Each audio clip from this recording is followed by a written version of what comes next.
Sohel sir science সেভার online ক্লাসে তোমাদেরকে শুভেচ্ছা। আজকে আমরা তোমাদেরকে পড়াবো বায়োলজি একাদশ অধ্যায় জীব প্রজনন চ্যাপ্টারের পুং গ্যামেটোফাইট সিস্ট। সেটা আমরা গতকালকে তোমাদেরকে পড়াইছিলাম। এখন আমরা আমাদের লেকচার হবে স্ত্রী গ্যামেটোফাইট সৃষ্টি। প্রায় কাছাকাছি একটি লেকচার, কিন্তু অনেক গুরুত্বপূর্ণ। দেখো, আমরা লিখছিলাম স্ত্রী গ্যামেটোফাইট সৃষ্টি বা ফিমেল গ্যামেটোফাইট সৃষ্টি। তোমরা নিশ্চয়ই জানো, গত ক্লাস আমরা বলেছিলাম গ্যামেটোফাইট ওয়ার্ডটাকে ভেঙে দেখলাম আমরা দুইটা ওয়ার্ড পাই, একটা হচ্ছে গ্যামেট, একটা হচ্ছে ফাইট। তোমরা নিশ্চয়ই জানো গ্যামেট মানে কি। গ্যামেট মানে হচ্ছে জনন কোষ। গ্যামেট মানে হচ্ছে জনন কোষ। আবার দেখো এই যে ফাইট, ফাইট মানে কি? ফাইট মানে হচ্ছে উদ্ভিদ। ফাইট মানে হচ্ছে উদ্ভিদ। তাহলে আর ফিমেল মানে হচ্ছে স্ত্রী, অর্থাৎ উদ্ভিদের স্ত্রী জনন কোষ সৃষ্টি। আমরা পড়াবো তোমাদেরকে উদ্ভিদের স্ত্রী জনন কোষ সৃষ্টি। আমরা আগে থেকেই একটা কথা জানি, জনন কোষ কোথায় তৈরি হয়? জনন অঙ্গের মধ্যে। উদ্ভিদের জনন অঙ্গ কোনটি? উদ্ভিদের জনন অঙ্গ হচ্ছে ফুল। তাহলে দেখো, আমি যদি একটা ফুলের চিত্র দেখাই তোমাদেরকে, সেম একইভাবে আমরা কিন্তু গত ক্লাসেও তোমাদেরকে এভাবেই বলেছিলাম। তাহলে দেখো, উদ্ভিদের জননাঙ্গ সৃষ্টি হয় জননাঙ্গের মধ্যে। তাহলে উদ্ভিদের জননাঙ্গ কি? উদ্ভিদের জনন অঙ্গ হচ্ছে ফুল। এখন দেখো, ফুলের মধ্যে বৃতি, এটা পুষ্পাক্ষ, পুষ্পাক্ষ, বৃতি, দল, তারপর আছে পুংস্তবক, তারপর হচ্ছে পুংস্তবক। সেমভাবে আমরা গত ক্লাসে সেমভাবে বলেছিলাম তোমাদেরকে। একটা হচ্ছে স্ত্রীস্তবক। তাহলে দেখো, ফুলের মধ্যে যে পাঁচটা স্তবক আছে, সেই পাঁচটা স্তবকের নাম আমরা বললাম। তাহলে দেখো, পুষ্পাক্ষ, বৃতি, দল, পুংস্তবক, স্ত্রীস্তবক। যেহেতু আমি স্ত্রী গ্যামেট তৈরি করব বা স্ত্রী গ্যামেটোফাইট সিস্টেম পড়াচ্ছি, আমাকে যেতে হবে কার কাছে? স্ত্রীস্তবকের কাছে যেতে হবে। একটি স্ত্রীস্তবক আমি বের করে নিয়ে আসলাম। এটা কি বের হয়ে চলে আসবে? না, জাস্ট তোমাদেরকে বোঝানোর জন্য যদি আমি বোঝাই, তাহলে দেখো, এটা একটা স্ত্রী গ্যামেটোফাইট বা একটা স্ত্রীস্তবক। একটি স্ত্রীস্তবককে আমি যদি এরকম করে বড় করে বের করে দেখি, দেখা যাবে একেবারে নিচের দিকে স্ফীত যে অংশটি আছে, নিচের দিকের স্ফীত যে অংশ আছে, তাকে বলা হয় গর্ভাশয়। তাকে বলা হয় গর্ভাশয়। গর্ভাশয়ের ভিতরে গোলাকার গোলাকার কিছু অংশ পাওয়া যায়। এই যে গোলাকার গোলাকার যে অংশগুলো পাওয়া যায়, এদেরকে বলা হয় ডিম্বক। এদেরকে বলা হয় ডিম্বক। তাহলে নিচের দিকের স্ফীত অংশকে বলা হয় গর্ভাশয়। গর্ভাশয়ের ভিতরে গোলাকার গোলাকার যে অংশগুলো পাওয়া যায়, তাদেরকে বলা হয় ডিম্বক। এখানে ডিম্বক কিন্তু একটি, দুটি বা একাধিক। এখানে আমার এখানে 6টি ডিম্বক দেখালাম, কিন্তু সবসময় যে 6টি থাকবে ব্যাপারটা কিন্তু এরকম নয়। এখানে একটি যে কোনো সংখ্যক ডিম্বক এখানে থাকতে পারে। গর্ভাশয়ের উপরে যে দণ্ডটি আছে, এটাকে বলা হয় গর্ভদণ্ড। এটাকে বলা হয় গর্ভদণ্ড। আর গর্ভদণ্ডের উপর যে অংশটা আছে মাথার মতো, এটাকে বলা হয় গর্ভমুণ্ড। গর্ভমুণ্ড। তাহলে দেখো, ডিম্বক, গর্ভাশয়, গর্ভদণ্ড। আমরা পড়াচ্ছি তোমাকে স্ত্রী গ্যামেটোফাইট সৃষ্টি, জনন কোষ সৃষ্টি। জনন কোষ কোথায় তৈরি হয়? জননাঙ্গের মধ্যে। স্ত্রী জনন কোষ স্ত্রীস্তবকে তৈরি হবে। স্ত্রীস্তবকের মধ্যে দেখা যাচ্ছে ডিম্বক আছে, গর্ভাশয় আছে, গর্ভদণ্ড আছে, গর্ভমুণ্ড আছে। এদের মধ্যে কার কাছে গেলে আমি স্ত্রী জনন কোষ পাবো? সেটা হচ্ছে ডিম্বক। এখান থেকে একটা ডিম্বককে আমি যদি বের করে নিয়ে আসি, ডিম্বক কি বের হয়ে চলে আসবে? না, জাস্ট তোমাদেরকে বোঝানোর জন্য। তাহলে একটা ডিম্বকের মধ্যে যেহেতু আমি জননকোষ পাবো, একটা ডিম্বককে বের করে নিয়ে আসলাম। দেখা যাচ্ছে এই যে ছোট যে ডিম্বক আছে, আমি যদি তাকে জুম করে দেখি, ছোট যে ডিম্বকটা আছে তাকে আমি যদি জুম করে দেখি, এখানে এরকম একটা অংশ পাওয়া যায়। ডিম্বকেরকে আমি যদি জুম করে দেখি, ঠিক এরকম একটা অংশ পাওয়া যায়। খেয়াল করে দেখো, আমি যে অংশটা এভাবে দেখাচ্ছি তোমাদেরকে,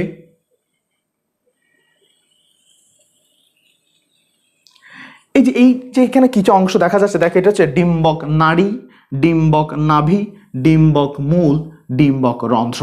আমি আর তোমাদেরকে লিখে দেখাচ্ছি না, আমি মুখে বলে দিচ্ছি। ডিম্বক নাড়ি, ডিম্বক নাভি, ডিম্বক মূল, ডিম্বক রন্ধ্র। আমি আবার বলি, ডিম্বক নাড়ি, ডিম্বক নাভি, ডিম্বক মূল, ডিম্বক রন্ধ্র।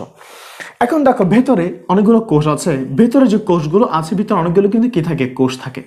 ভিতরে যে কোষগুলো থাকে, এই যে ভিতরে যে কোষগুলো থাকে, এই কোষগুলোকে, এখানে অনেকগুলো কোষ, এই যেখানে যে অনেকগুলো কোষ, এই অনেকগুলো কোষকে আমরা কি বলি? টিস্যু বলি। অনেকগুলো কোষকে কি বলি? টিস্যু বলি। তাহলে এটাও এক ধরনের টিস্যু। এখানে যতগুলো কোষ আছে, সব কোষ মিলে কি গঠন করে? টিস্যু গঠন করে। এখানে যে টিস্যুগুলো আছে, তাদেরকে বলা হয় নিওসালাস টিস্যু। এদেরকে বলা হয় নিওসালাস টিস্যু বা ভ্রূণ পোষক টিস্যু। নিওসালাস টিস্যু বা ভ্রূণ পোষক টিস্যু। তাহলে এদেরকে বলা হবে নিওসালাস টিস্যু বা ভ্রূণ পোষক টিস্যু। ওকে, ফাইন।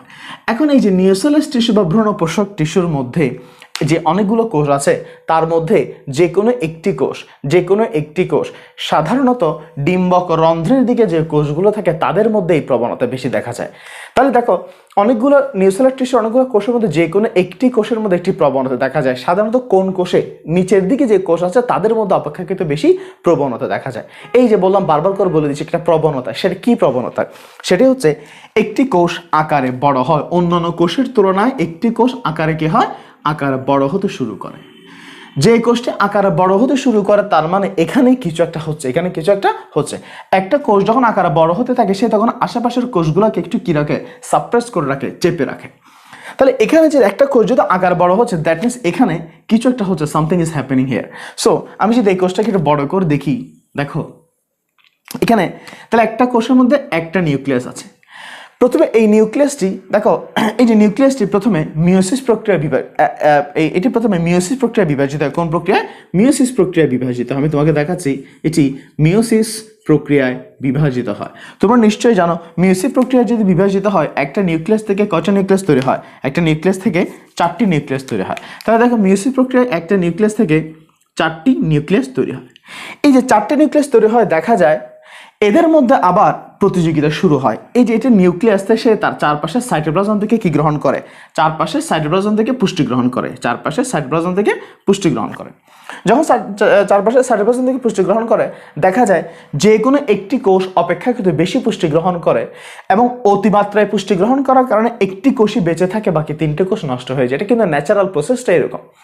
এখানে যে 4টি নিউক্লিয়াস তৈরি হবে তার মধ্যে যে কোনো একটি কোষ, কোনটি সেটি কি করা যাবে না, আলাদা করে প্রিটেন্ড করা যাবে না। এটা হচ্ছে গড গিফটেড ন্যাচারাল মেকানিজম। যে কোনো একটি কোষ সাইটোপ্লাজম থেকে বেশি অতিমাত্রায় পুষ্টি গ্রহণ করার কারণে 3টি কোষই কি হয়, নষ্ট হয়। যার কারণে এখানে শুধুমাত্র একটি নিউক্লিয়াস বেঁচে থাকে, বাকি 3টে নিউক্লিয়াস কি হয়ে যায়, নষ্ট হয়ে যায়। এই যে 3টি নিউক্লিয়াস যে নষ্ট হয়ে যায়, এই নষ্ট হওয়া যে নিউক্লিয়াস তাদেরকে বলা হয় পোলার বডি। যে 3টি যে নষ্ট হয়ে যাচ্ছে, ওই নষ্ট হওয়া যে নিউক্লিয়াস তাদেরকে বলা হয় পোলার বডি। এই যে পোলার বডি দেখালাম আমি, তাহলে এখানে দেখো আবার কয়টি নিউক্লিয়াস? একটি নিউক্লিয়াস। খেয়াল করো ডিম্বকের মধ্যে একটি কোষ আকারে কি হচ্ছিল, ডিম্বকের মধ্যে একটি কোষ আকারে বড় হচ্ছিল। সেই বড় কোষটাকে আমি একটু জাস্ট জুম করে দেখার জন্য এখানে দেখলাম এখানে একটা কোষ একটা নিউক্লিয়াস আছে, মিওসিস হলো, 4টা নিউক্লিয়াস হলো, আবার 3টে নষ্ট হয়ে আবার একটাই ফিরে আসছে। অনেক স্টুডেন্ট সে প্রশ্ন করতে পারে, স্যার এখানেও তো একটি নিউক্লিয়াস, এখানেও তো একটি নিউক্লিয়াস, তাহলে মাঝখানে এই 2টা ধাপের প্রয়োজনটাই কি? নেচার, প্রকৃতি, আল্লাহ, গড, সৃষ্টিকর্তা অপ্রয়োজনীয় কোনো কিছুই করেন না। তাহলে তুমি দেখতে পাচ্ছ, স্পষ্ট দেখতে পাচ্ছ এখানে একটা নিউক্লিয়াস, আবার এখানে একটা নিউক্লিয়াস, তাহলে মাঝখানে এই প্রসেসটা হওয়ার দরকার কি? দরকার আছে। দেখো এখনো পর্যন্ত কোনো জননকোষ সৃষ্টি হয়নি। যেহেতু এখনো পর্যন্ত কোনো জননকোষ সৃষ্টি হয়নি, এখানে ক্রোমোজোমের স্ট্যাটাস কি? ক্রোমোজোমের স্ট্যাটাস হচ্ছে 2n বাট ডিপ্লয়েড। তাহলে এখানে ক্রোমোজোমের স্ট্যাটাস কি? 2n। বাট এই 2n বিশিষ্ট কোষ বা নিউক্লিয়াস যখন মিওসিস হয়, আমরা জানি এখানে নিউক্লিয়াসগুলো কি হয়, প্রত্যেকটা নিউক্লিয়াস n সংখ্যক ক্রোমোজোম ধারণ করে। প্রত্যেকটি নিউক্লিয়াস n সংখ্যক ক্রোমোজোম ধারণ করে। আমরা জানি জননকোষের ক্রোমোজোম সংখ্যা কত হয়? n হয়। এই যে দেহকোষ যে 2n আর জননকোষের n, মাঝখানে এই ধাপগুলো করার জন্যই আমি মাঝখানে এই যে ক্রোমোজোম সংখ্যা অর্ধেক করার জন্য মাঝখানে এই ধাপগুলো দরকার আছে। তাহলে আবার দেখো এখন এখান থেকে আমাদের পড়াটা শুরু হবে। আমি একটু এই জিনিসটা একটু মুছে ফেলি তোমাদের সামনে। দেখো সবাই, এই যে একটি নিউক্লিয়াস আছে, এই নিউক্লিয়াসের মধ্যে আবার দেখো এটি মাইটোসিস প্রক্রিয়া বিভাজিত হয়। কোন প্রক্রিয়া? এবার কিন্তু মাইটোসিস। এর আগে মিওসিস, আর এখন কি? এখন হচ্ছে মাইটোসিস। এবার বলো মাইটোসিস প্রক্রিয়া যদি একটা নিউক্লিয়াস বিভাজিত হয়, কয়টা নিউক্লিয়াস তৈরি হয়? 2টা নিউক্লিয়াস তৈরি হয়। এরাও কি সংখ্যক? n সংখ্যক হবে। এই যে এখানে যে 2টি নিউক্লিয়াস সৃষ্টি হলো, এরা আবারও কি ঘটবে? মাইটোসিস ঘটবে। আবার কি ঘটবে? মাইটোসিস ঘটবে। পরপর মাইটোসিস ঘটতেই থাকবে। আবার যদি মাইটোসিস ঘটে তাহলে একটা থেকে 2টা থেকে কয়টা হবে? 2টা থেকে হবে 4টা। এখানে আবারও মাইটোসিস ঘটবে। অনবরত মাইটোসিস ঘটতেই থাকবে। অনবরত যখন মাইটোসিস ঘটবে, তাহলে 1টা থেকে 2টা, 2টা থেকে 4টা, 4টা থেকে কয়টা হবে? 8টা। মাইটোসিসের ডাবল হয়। তাহলে দেখো 1 2 3 4 5 6 7 8টি নিউক্লিয়াস। এরা যে 8টি নিউক্লিয়াস হবে, তাহলে এখানে তুমি একটা জিনিস খেয়াল করো, মিওসিস কয়বার হচ্ছে? একবার। আর মাইটোসিস কয়বার? 1 2 3, 3বার মাইটোসিস। আমি যদি বলি স্ত্রী গ্যামেটোফাইট সৃষ্টির সময় কয়বার মাইটোসিস ঘটে? 3বার মাইটোসিস ঘটে। এখানে যে 8টি নিউক্লিয়াস তৈরি হবে এগুলো থাকবে র্যান্ডমলি, এগুলো কি থাকবে র্যান্ডমলি, অর্থাৎ আটটা নিউক্লিয়াস হবে। এই যে র্যান্ডম যে নিউক্লিয়াসগুলো আছে সেই নিউক্লিয়াস আবার নিজেদের মধ্যে একটা নির্দিষ্ট বিন্যাসে বিন্যস্ত হয়। কিরকম? এই নিউক্লিয়াসের মধ্যে 3টি নিউক্লিয়াস এক পাশে চলে যায়, 8টি নিউক্লিয়াস একটা নির্দিষ্ট বিন্যাসে কি হয় বিন্যস্ত হয়। 3টি নিউক্লিয়াস এক পাশে চলে যায় আর মাঝখানে থাকে 2টি নিউক্লিয়াস, মাঝখানে থাকে 2টি নিউক্লিয়াস। তাহলে দেখো 1 2 3 4 5 6 7 8, মোট কয়টা নিউক্লিয়াস? 8টা নিউক্লিয়াস। তুমি আমাকে বলো এই প্রসেসটা, এই যে মেকানিজমটা আসলে কোথায় হচ্ছে? এটা হচ্ছে ডিম্বকের মধ্যে। এটা হচ্ছে কোথায়? এটা হচ্ছে ডিম্বকের মধ্যে। আমি আবার বলি, এই যে এত বড় যে প্রসেসটা, এই প্রসেসটা কোথায় হচ্ছে? এটা ডিম্বকের মধ্যেই হচ্ছে। যেহেতু ডিম্বকের মধ্যে হচ্ছে, আমি যদি পুরো ডিম্বকের চিত্রটা যদি এবার এখানে দেখাই, আমি যদি আমার এই প্রাসটাকে মুছে ফেলি, এই যে টোটাল প্রসেসটা আমি যে তোমাদেরকে এতক্ষণ ধরে যে প্রসেসটা দেখালাম, এই জিনিসটা আসলে কোথায় হচ্ছে? এই জিনিসটা আসলে হচ্ছে তোমার ডিম্বকের মধ্যে। তাহলে দেখো এটা হচ্ছে একটা ডিম্বক, এই যে প্রসেসটা ডিম্বকের মধ্যে হচ্ছে। এগুলো হচ্ছে ভ্রূণপোষক টিস্যু বা নিউসেলাস টিস্যু। এর পাশে কি ছিল? ভ্রূণপোষক টিস্যু বা নিউসেলাস টিস্যু। যে কোনো একটি কোষ আকারে বড় হচ্ছিল, আকারে বড় হতে হতে তার মধ্যে পর্যায়ক্রমে মিওসিস মাইটোসিস ঘটতে ঘটতে এরকম একটা স্ট্যাটাসে আছে। দেখো এখানে 8টি নিউক্লিয়াস, এই 8টি নিউক্লিয়াস একটা নির্দিষ্ট বিন্যাসে সজ্জিত হয়।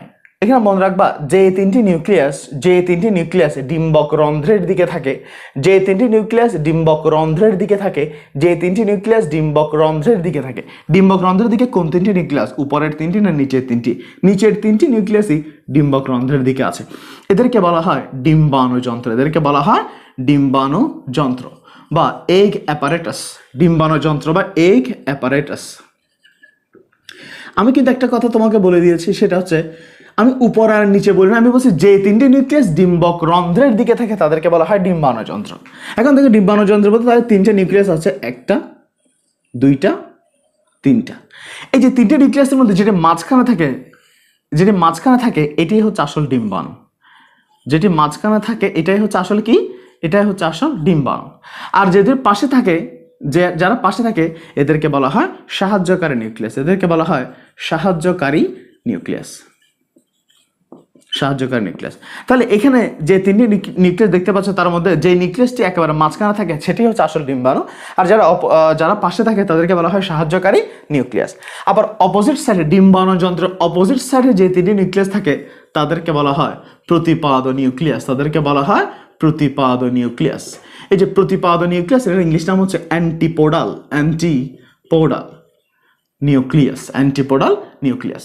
তাহলে একটা হচ্ছে ডিম্বাণু যন্ত্র, একটা হচ্ছে প্রতিপাদ নিউক্লিয়াস। মাঝখানে যারা থাকে, মাঝখানে যে 2টি থাকে তাদেরকে বলা হয় সেকেন্ডারি নিউক্লিয়াস, তাদেরকে বলা হয় সেকেন্ডারি নিউক্লিয়াস।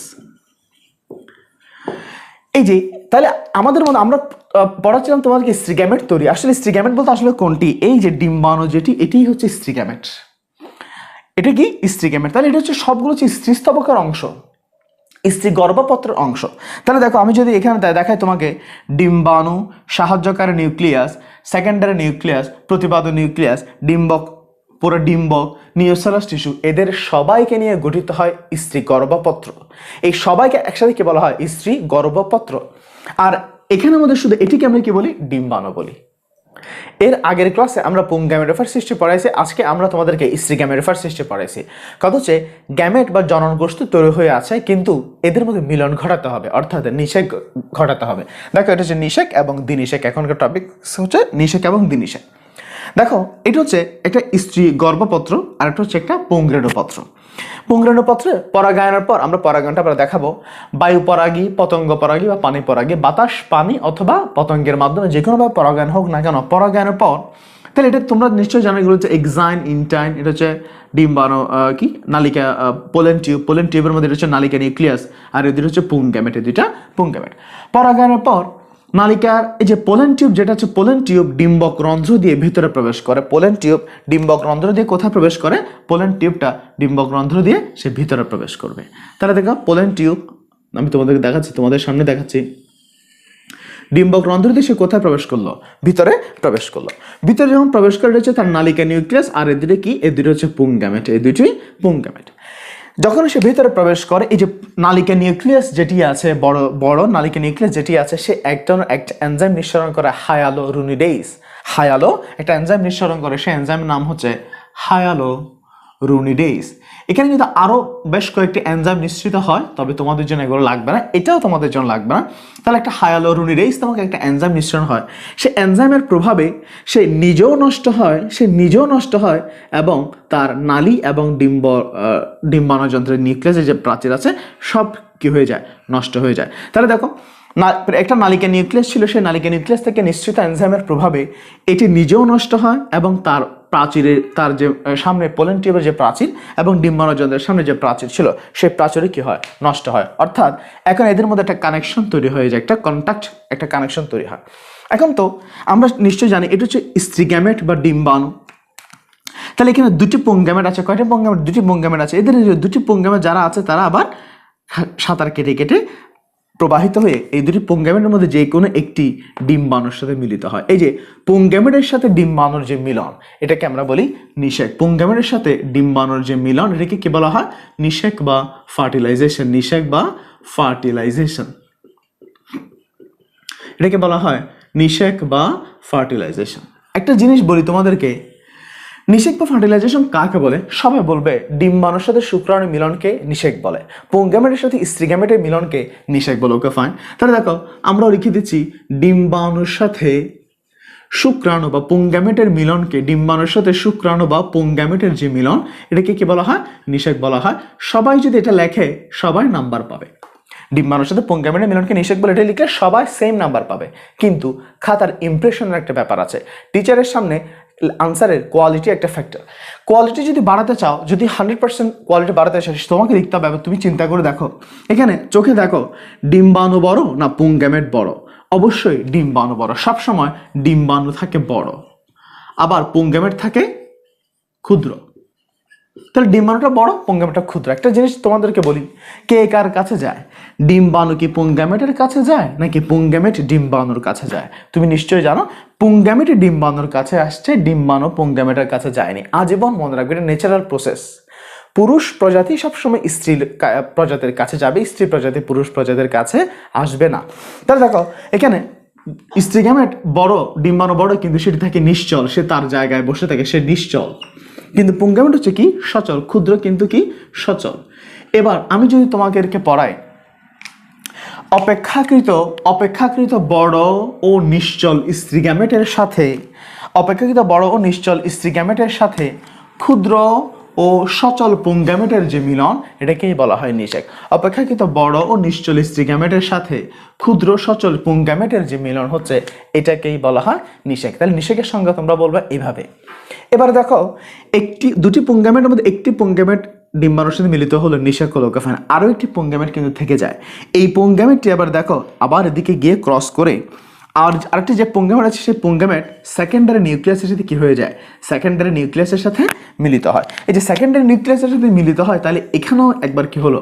মিলন হলো। তাহলে দেখো, স্ত্রীরেণুপত্রের বা স্ত্রীগর্ভপত্রের একটি অংশ দ্বিতীয়বার পুংগ্যামেটের সাথে মিলন হচ্ছে। পুংগ্যামেট ছিল দুইটা, যেহেতু দুইটা পুংগ্যামেট ছিল, প্রথম পাত্রটা নিষেক হলো। তাহলে স্ত্রীগর্ভপত্রের স্ত্রীস্তবকের একটি অংশ দ্বিতীয়বার পুংগ্যামেটের সাথে মিলন হচ্ছে বলে, দ্বিতীয়বার পুংগ্যামেটের সাথে মিলন হচ্ছে বলে এটাকে বলা হয় দ্বিনিষেক। এটাকে কি বলা হয়? এটাকে বলা হয় দ্বিনিষেক বা ডাবল ফার্টিলাইজেশন। নিষেক ইন ইংলিশ হচ্ছে ফার্টিলাইজেশন, আর দ্বিনিষেক ইন ইংলিশ হচ্ছে ডাবল ফার্টিলাইজেশন। ডাবল ফার্টিলাইজেশন কি হয়? দুটি নিউক্লিয়াস, দুটি সেকেন্ডারি নিউক্লিয়াস প্লাস একটি পুংগ্যামেট। তাহলে এটা সংজ্ঞাটা কিভাবে লিখবো? ডেফিনেশনে কিভাবে লিখবো? দুটি সেকেন্ডারি নিউক্লিয়াস ও একটি পুংগ্যামেটের মিলনকে দ্বিনিষেক বলে। দুটি সেকেন্ডারি নিউক্লিয়াস একটি পুংগ্যামেটের মিলনকে দ্বিনিষেক বলে। কত? দ্বিনিষেকের এখানে কয়টা নিউক্লিয়াস? তাহলে দুইটি সেকেন্ডারি নিউক্লিয়াস আর একটি পুংগ্যামেট। তাহলে মোট কয়টি নিউক্লিয়াস? তিনটি নিউক্লিয়াস। যেহেতু তিনটি নিউক্লিয়াস হয়, এটাকে বলা হয় ত্রিমিলন। তিনটি নিউক্লিয়াস হলে কি বলা হয়? ত্রিমিলন। তিনটি নিউক্লিয়াস ত্রিমিলন। তাহলে দুটি সেকেন্ডারি নিউক্লিয়াস আবার একটি পুংগ্যামেট, এদের সবার ক্রোমোজোমাল স্ট্যাটাস কি? N N N। যেহেতু এখানে তিনটা নিউক্লিয়াসের মিলন হচ্ছে, তিনটা N এর মিলন হচ্ছে, এটাকে আর একটা নাম হচ্ছে 3N বা ট্রিপ্লয়েড। 3N বা ট্রিপ্লয়েড। একটা N হলে হ্যাপ্লয়েড, দুইটা N হলে ডিপ্লয়েড, আর তিনটা N হলে ট্রিপ্লয়েড। তাহলে এই ঘটনাকে বলা হয় দ্বিনিষেক বা ত্রিমিলন বা ট্রিপ্লয়েড। দ্বিনিষেক বা ত্রিমিলন বা ট্রিপ্লয়েড। এই যে দিনিশেকের ফলে কি গঠিত হয়, দিনিশেকের ফলে শস্য গঠিত হয়, দিনিশেকের ফলে কি গঠিত হয়, শস্য গঠিত হয়। তাহলে তোমাকে এবার বুঝতে হবে নিষেকের ফল অর দিনিশেক হয়, দিনিশেকের ফলে কি গঠিত হয়, শস্য গঠিত হয়। শস্য কি সেটা আমরা আরেকটু পরে বলছি তোমাদের। নিষেক এবং দিনিশেকের যে ফাইনাল প্রসেসটা, ফাইনাল ফেটটা কি আসলে আমরা একটু দেখতে চাই। তাহলে দেখো আমি তোমাদের জন্য একটা চিত্র আঁকে রাখলাম। তাহলে দেখো পুষ্পাক্ষ, বৃতি, দল, পুংস্তবক, স্ত্রীস্তবক। স্ত্রীস্তবকের মধ্যে ডিম্বাণু গঠিত হয়। তাহলে এটা দেখো, এটা হচ্ছে ডিম্বাণু, মাঝখানে যেটি আছে এটি কি, এটা হচ্ছে ডিম্বাণু। আবার আমরা জানি পুংস্তবকের মধ্যে কি গঠিত হয়, পুংস্তবকের মধ্যে পুংরেণু গঠিত হয়। একটা পুংরেণুকে যদি দেখি তাহলে এটা হচ্ছে মনে করো অনেক, এখানে তো অসংখ্য পুংরেণু তৈরি হবে, আমি শুধু একটা মাত্র দেখালাম। এটা এই যে ফুলের মধ্যে যে নিষেক ঘটে, তোমাকে একটা জিনিস জানতে হবে, নিষেক কিন্তু দুই ধরনের, একটা হচ্ছে বহিনিষেক, একটা অন্তনিষেক। একটা বহিনিষেক, একটা অন্তনিষেক। বহিনিষেক কি, যে নিষেক দেহের বাইরে ঘটে, জীবদেহের বাইরে ঘটে তাকে বলা হয় বহিনিষেক। আর যে নিষেক জীবদেহের ভিতর ঘটে তাদেরকে বলা হয় অন্তনিষেক। সাধারণত মাছের ক্ষেত্রে অনেক সময় দেখা যায় বহিনিষেক ঘটে, অর্থাৎ শুক্রাণুময় মিলিত হয় মূলদেহের বাইরে। কথা হচ্ছে নিষেক ঘটতে হলে পুংগামেট আর স্ত্রীগামেটের মিলন হতে হবে। মিলন হতে হলে পরাগায়ন লাগবে। পরাগায়ন বললাম কি, সেটা বায়ু পরাগী, পতঙ্গ পরাগী বা পানি পরাগী। এটা এক ফুল থেকে অন্য ফুলে যেতে পারে, অথবা একই ফুলের পুংস্তবকের পুংরেণু একই ফুলের স্ত্রীরেণুকে কি করতে পারে, নিষিক্ত করতে পারে। বোঝানোর সুবিধার্থে বোঝাচ্ছি, একই ফলের পুংরেণু একই ফলের স্ত্রীরেণুকে কি করবে, নিষিক্ত করবে। এবার দেখি, মনে করো বাতাস অথবা পানি বা যে কোনো মাধ্যমে এখানে যে পুংরেণুটি আছে সেই পুংরেণুটি এখানে পতিত হয়। প্রথমে গর্ভমুণ্ডে পতিত হয়। পুংরেণু যে গর্ভমুণ্ডে পতিত হয়, পুংরেণু যে গর্ভমুণ্ডে পতিত হয়, এটাকে বলা হয় পরাগায়ন। তাহলে পুংরেণু গর্ভমুণ্ডে পতিত হওয়াকে পরাগায়ন পরাগায়ন বলে। পতিত হওয়ার পর এই যে নালিকা যেটি আছে, সেই নালিকা অনবরত বিভিন্ন ধরনের এনজাইম নিঃসরণ করে করে, বিভিন্ন ধরনের বিগলনকারী এনজাইম নিঃসরণ করে করে এটা আস্তে আস্তে গর্ভমুণ্ড দিয়ে, গর্ভদণ্ড দিয়ে আস্তে আস্তে কোথায় প্রবেশ করে, গর্ভাশয়ে প্রবেশ করে।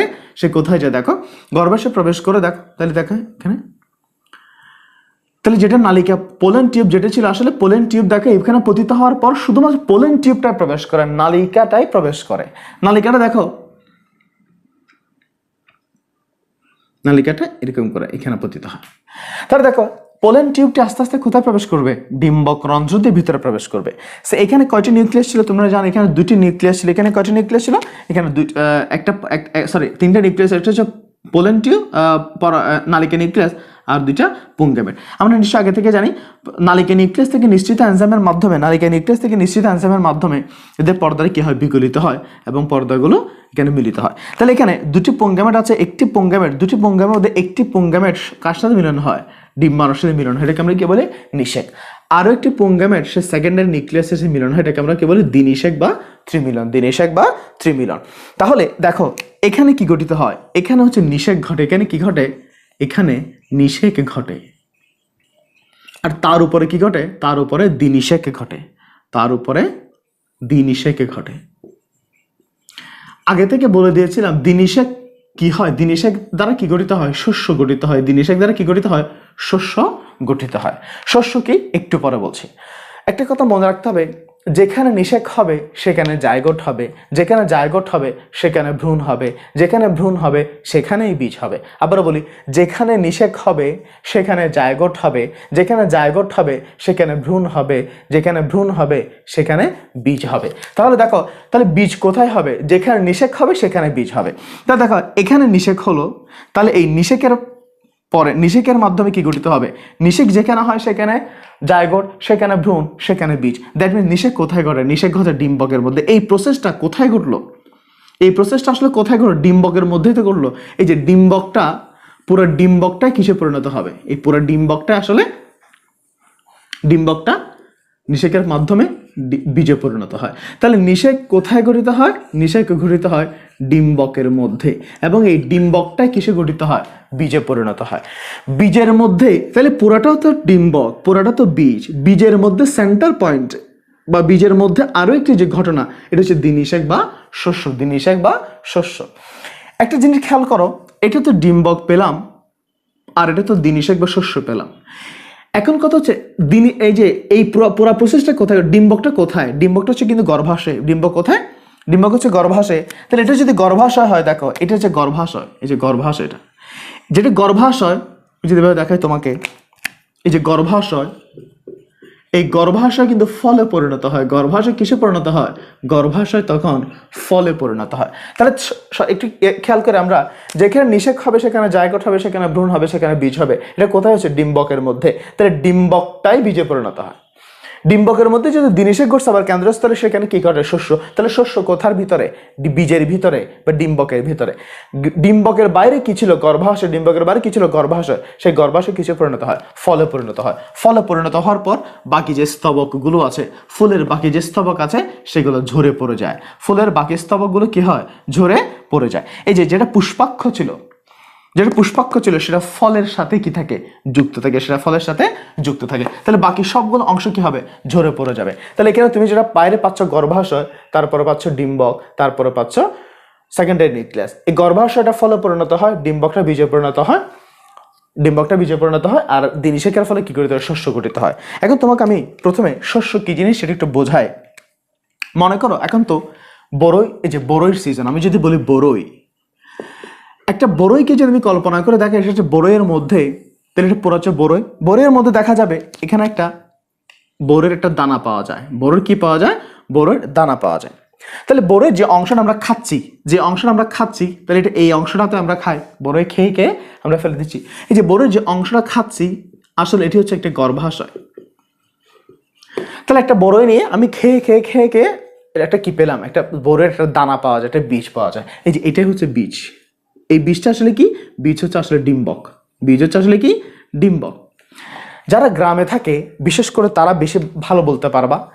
বড়ইয়ের যে দানা আছে সেই দানাকে কিন্তু আবার ভাঙা যায়। সেই দানাকে আবার কি করা যায়? ভাঙা যায়। বড়ইয়ের যে দানা, সেই দানাকে ভাঙলে ওখানে একটা ছোট ছোট কালচে একটা অংশ পাওয়া যায়। এই যে কালচে যে অংশটি পাওয়া যাবে, কালচে যে বীজের ভিতরে, ডিম্বকের ভিতরে কালচে যে অংশটা পাওয়া যায়, এটি হচ্ছে শস্য। এটি কি? এটি হচ্ছে শস্য। আসলে শস্য কোত্থেকে আসে? শস্য আসে হচ্ছে কোত্থেকে? ওই যে দিনিষেকের ফল উৎপন্ন হয়। যেমন নারকেল। নারকেল যে তুমি দেখছো, নারকেলের চারপাশে কি থাকে? কিছু চুষ থাকে। চুষ, এই চুষগুলো আমরা ইউজ করি না, তোষক তৈরির কাজে ব্যবহার হয়। তাহলে নারকেলের যে চুষগুলো তুমি ফেলে দিচ্ছ, আসলে এটা হচ্ছে গর্ভাশয়। এটি কি? গর্ভাশয়। চুষ ফেলে দেওয়ার পরে নারকেলের যে একটা মালা পাওয়া যায়, নারকেল বলতে আমরা এই যে নারকেলের যে মালা পাওয়া যায়, এটি হচ্ছে আসলে একটা ডিম্বক। এটি আসলে কি? একটা ডিম্বক। এই মালাটাকে ভাঙলে ভিতরে সাদা সাদা নারকেল বলতে আমরা যেটাকে মিন করি, সাদা সাদা যে নারকেল বলতে আমরা যেটাকে মিন করি, বা নারকেলের পানিগুলো, আসলে এগুলাই হচ্ছে শস্য। এগুলো কি? শস্য। তাহলে বড়ইয়ের ক্ষেত্রে আমরা কি খাচ্ছি? গর্ভাশয়টাই খাচ্ছি। অনেকে শস্যটা খায় কিন্তু বীজ খাচ্ছে না। আবার নারকেলের বেলায় আমরা শুধুমাত্র শস্যটা খাই, গর্ভাশয় আমরা খাই না। যেমন নারকেলের চুষগুলো কি বললাম? গর্ভাশয়। সো এগুলোই ছিল নিষেক এবং নিষেক পরবর্তী ঘটনা। তাহলে দেখো নিষেকের ফলে কি কি, কোন অংশ কি কি গঠিত হয়, কোন অংশ দ্বারা কি কি গঠিত, এটা তোমাদের আমি স্ক্রিনে শো করছি, স্ক্রিন থেকে দেখে নাও কোন অংশ দ্বারা কি গঠিত হয়। এটা কিন্তু খুবই গুরুত্বপূর্ণ এমসিকিউ এবং সিকিউ উভয়ের জন্য। সো আজকে এতটুকু ছিল আমাদের লেকচারে। পরবর্তী ক্লাসে দেখা হবে নতুন লেকচার নিয়ে। ধন্যবাদ সবাইকে, ভালো থাকবে।